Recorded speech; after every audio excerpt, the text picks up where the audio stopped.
On a summer morning in Omaha, Nebraska, a young man left his home to walk 4 blocks. It was daytime, the weather was clear, and the neighbourhood was quiet and familiar.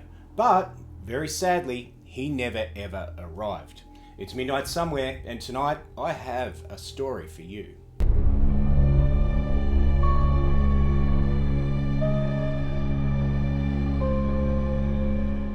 Jason Jolkowski was just 19 years old. He lived with his parents in a residential neighbourhood in Omaha, and he'd recently finished high school and was preparing to start with college.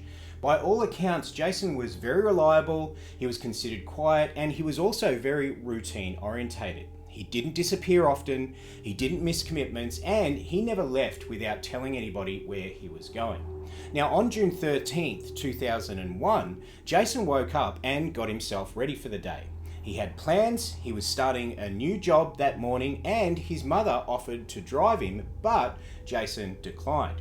He said that he'd walk to a nearby high school where he planned to meet a co-worker who would give him a ride the rest of the way.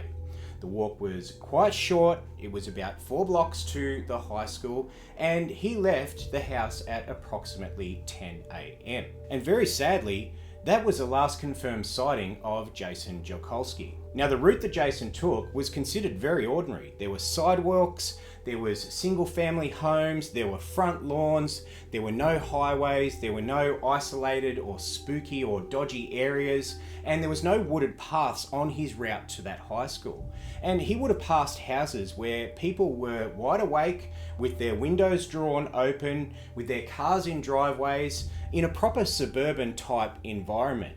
There were no reports from any of the residents on that route of any sort of struggle. There were no screams, there were no signs that anything unusual may have occurred. Jason simply never arrived. Now, when Jason failed to meet his co-worker, concern set in very, very quickly because this wasn't normal behaviour from Jason. Family members began searching the route, neighbours were questioned, and the police were notified. But there was simply nothing to be found.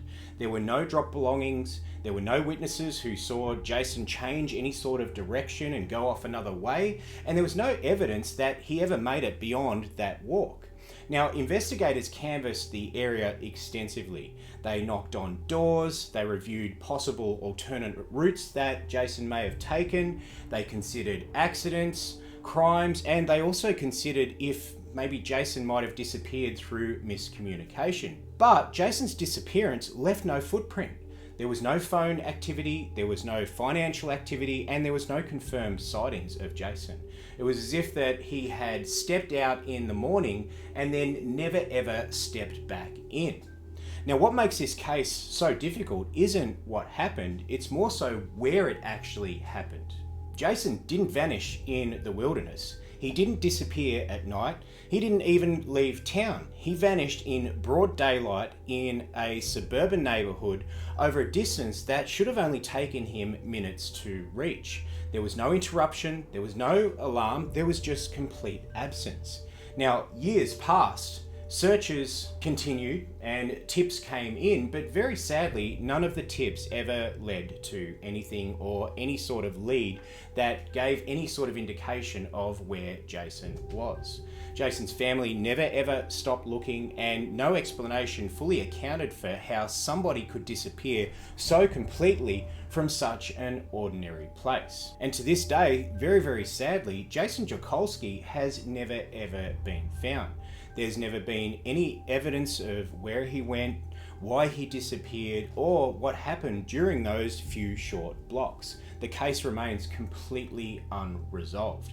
Now, some disappearances are considered unsettling because they happen in a spooky place or in some sort of menacing type environment or mysterious setting. But what makes this story so unnerving is that Jason left his home that morning as if anybody normally would and walked into a place where nothing seemed wrong. And somewhere along the way on that short walk, he completely vanished. If you like dark stories told at midnight, make sure you're subscribed because I upload new stories every single week. And until then, I'll see you at midnight.